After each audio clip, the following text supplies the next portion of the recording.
The regional director didn't even look up from her pastel-colored positivity board when she fired me. Her exact words, spoken with the kind of brittle cheerfulness that only comes from someone who has never done a real shift in their life, were, "We're moving toward a more uplifting company culture, and your attitude doesn't align with our positivity vision." My attitude? After 12 years of keeping a nationwide retail chain's digital backbone from collapsing every single day, surviving understaffed teams, outdated servers, and executives who thought Wi-Fi came in refill cards? Sure. Blame it on my vibe. I didn't argue. Didn't raise my voice. Didn't plead. I simply nodded, handed over my badge, and walked out. But as I left the building, something far more powerful settled over me, not anger, not panic. Clarity. Because the people who just fired me had no idea what held their empire together. They thought it was branding, graphics, corporate buzzwords about energy alignment. No. It was me. It was the system I built, patched, and stabilized for a decade. And they had just let me go without even asking what would happen next. Oh, but they were about to find out. A week later, on a quiet Wednesday afternoon, I sat in my apartment surrounded by half-packed boxes and cheap instant noodles, watching the same chain's CEO brag on live television about the company's upcoming Summer of Positivity rebrand. He talked about motivational posters. He talked about employee smiles. He talked about some ridiculous plan to make staff chant affirmations before each shift. What he didn't talk about was the critical security update I had warned the company about 3 times in the last quarter. Or the fact that the patching schedule they froze, because maintenance downtime kills positivity, was now 3 months overdue. And then it happened. A notification popped up on my screen.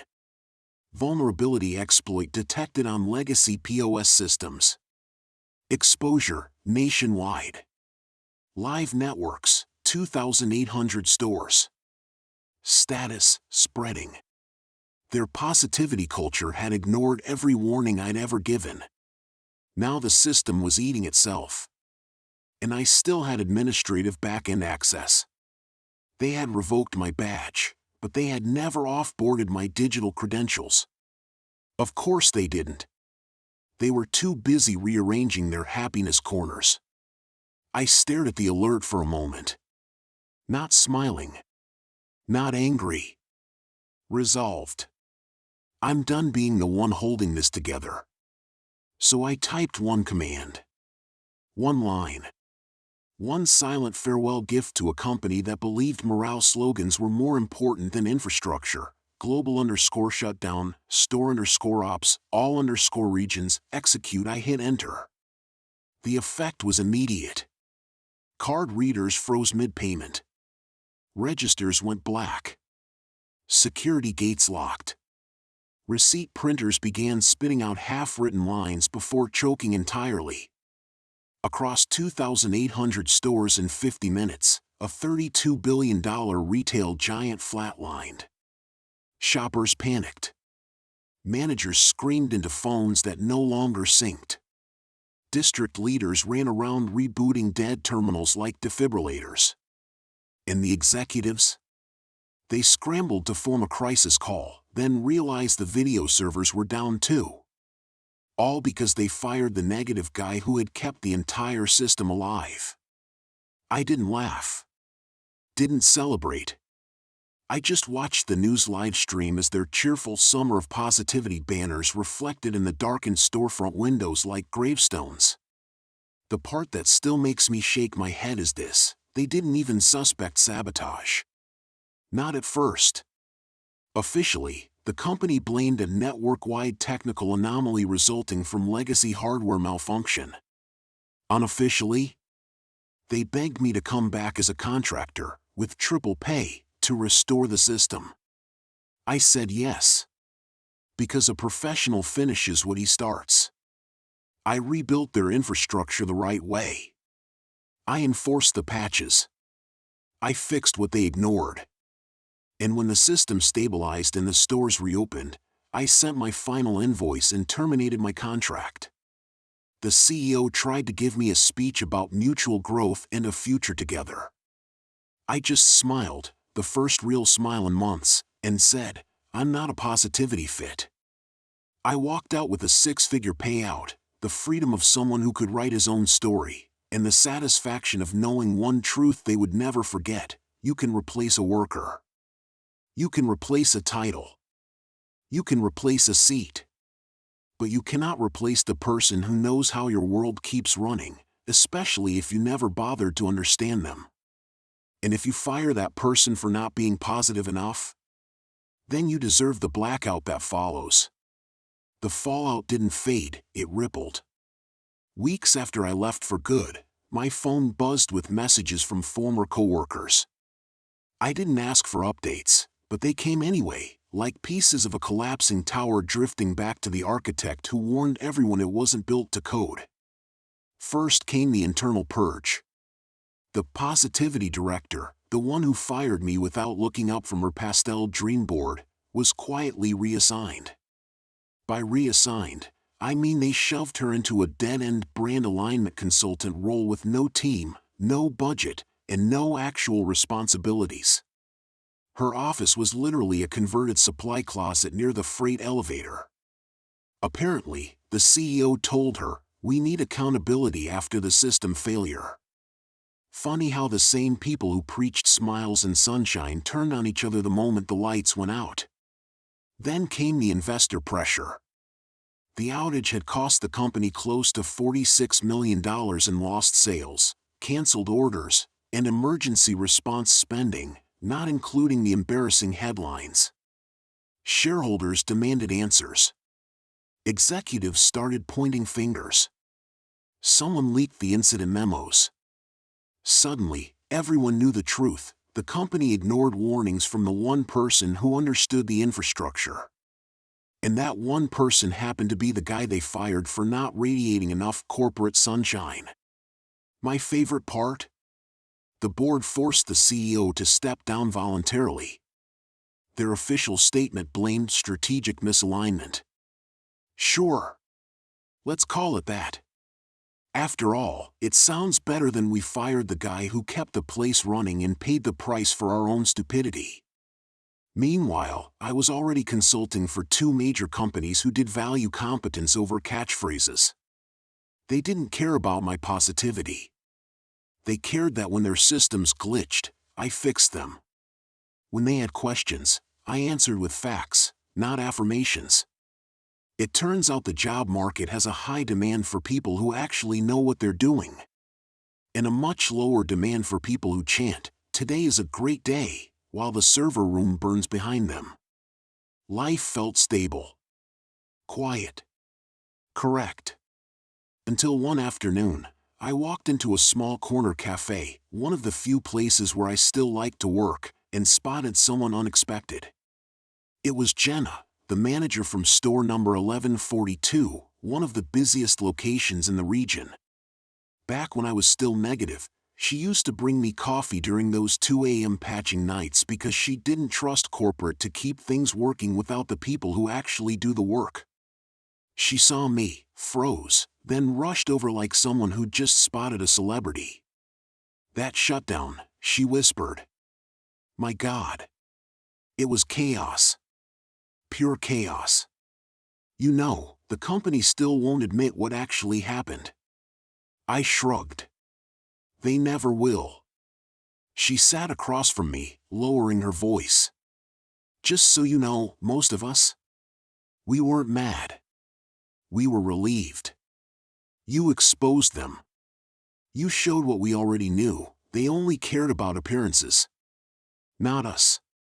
Not the work. Not reality." I didn't respond. I didn't need to.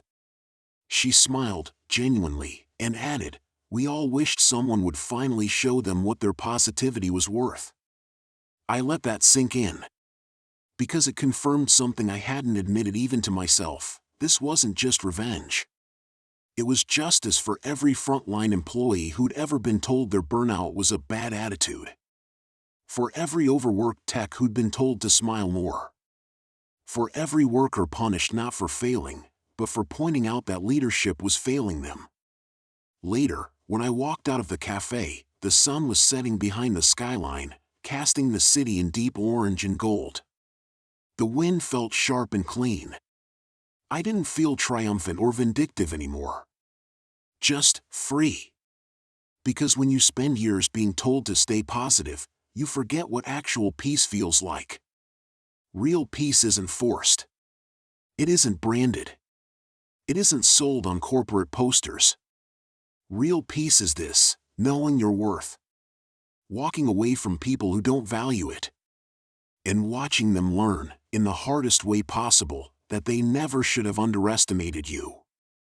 They fired me for not being positive enough.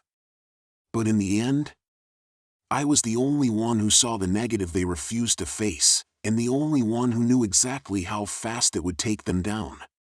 The company's collapse didn't happen in a single dramatic explosion. It was quieter, slower, almost poetic.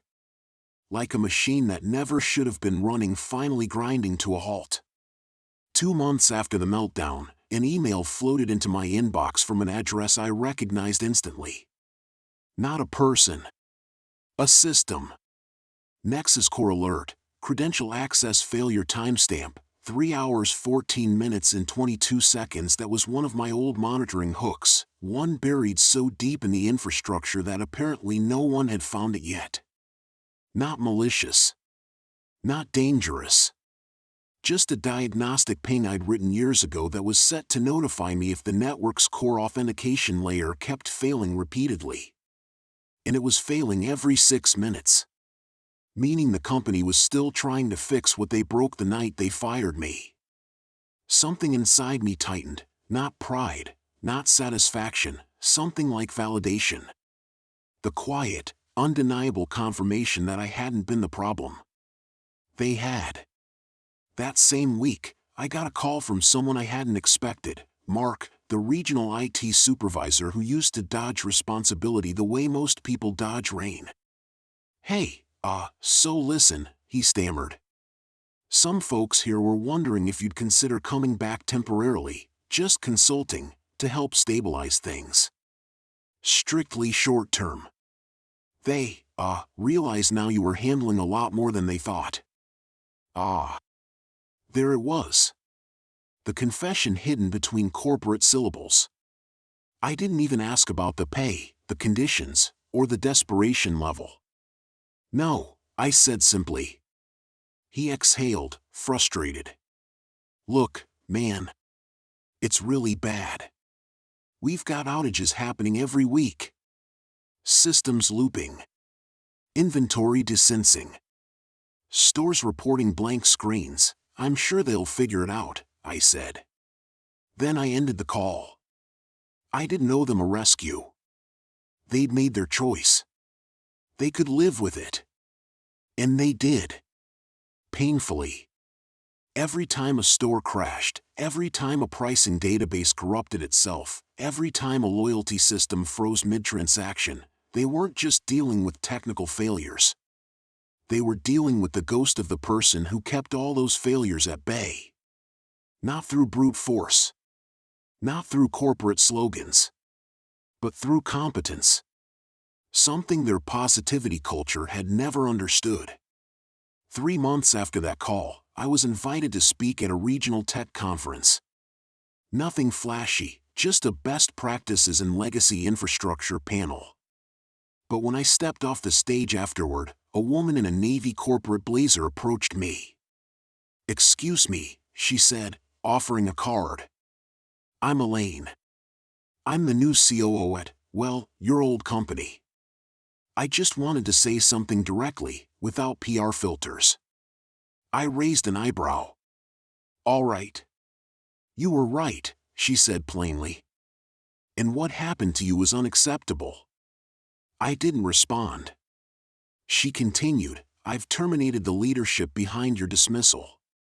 We're rebuilding, but it'll take years to undo the damage. I wanted you to know that." The honesty surprised me. Not enough to forgive. but enough to respect. "Thank you," I said. She nodded and walked away. I never took consulting work from them. Never opened their emails. Never checked their stock price again. Their story, my story with them, was over. And it closed exactly how it needed to. A year after the meltdown, I found myself sitting in a quiet co-working loft overlooking the city, working remotely for a firm that treated me like a human being, not a mascot for good vibes. On my desk sat a small wooden plaque. A gift from the cafe manager, Jenna. It read, "Competence is not negativity. Truth is not conflict. And warning signs are not complaints." I smiled every time I looked at it. Because that was the lesson my old company never learned. And the reason they fell apart. They fired me for not being positive. But positivity didn't save them. I did, until they told me to stop. By spring, word had spread quietly through the industry. If you wanted a system that wouldn't implode under pressure, if you needed legacy architecture to integrate seamlessly with new platforms, if you wanted an honest assessment instead of buzzwords, you called me. Not because I advertised. Not because I bragged. But because people in tech talk, and failure travels fast. Especially the kind of failure that shuts down 2,800 stores in 50 minutes. I became the person companies called after they'd tried everything else. After the consultants handed them pages of jargon. After the positivity-driven culture builders ran them in circles. After the bright, chirpy managers with zero technical understanding had clicked every glowing button in the admin dashboard and made things worse. Some clients flew me out personally. Some patched me in overnight. Some paid well just for a 2-hour system audit. I didn't mind. I liked the work. It was quiet. Clean. Honest.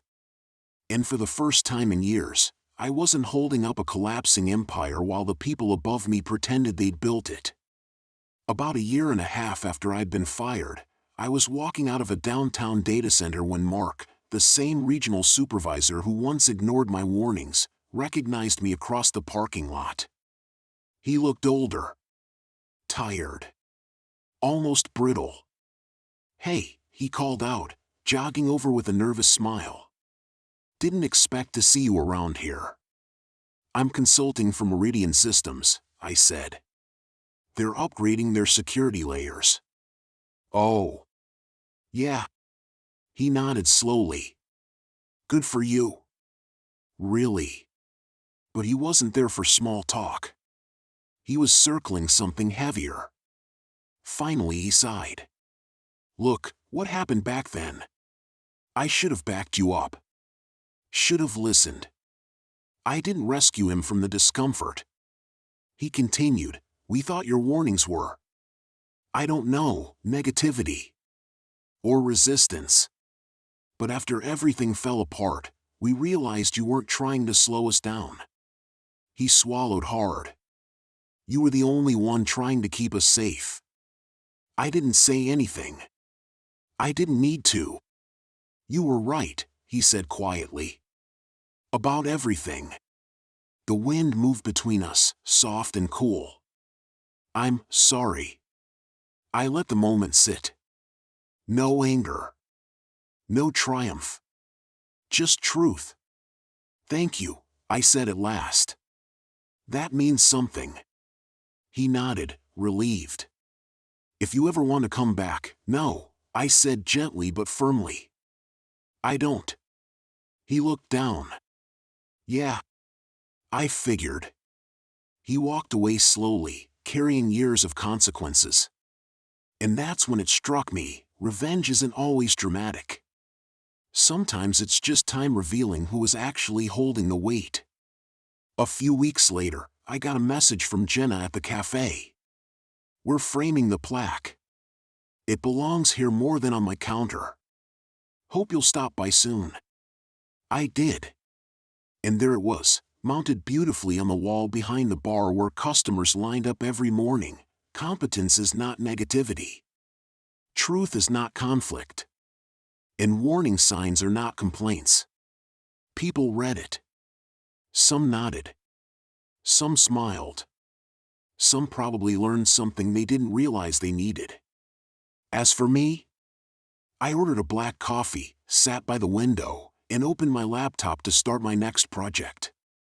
A new beginning, born from a company that mistook warnings for whining, reality for pessimism, and expertise for bad vibes. They fired me for not being positive.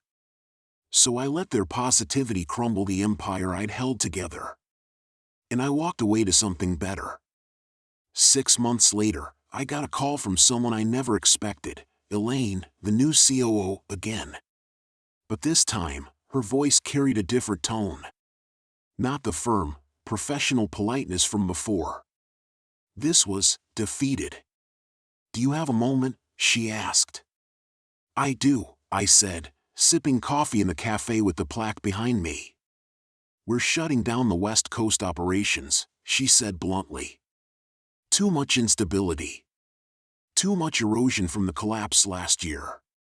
We're trying to salvage what we can, but corporate wants to pivot to a purely digital model." I didn't react. "You don't have to say anything," she added softly. "I just thought you deserved to know." I watched the steam rise from my cup, curling like a quiet exhale of the past.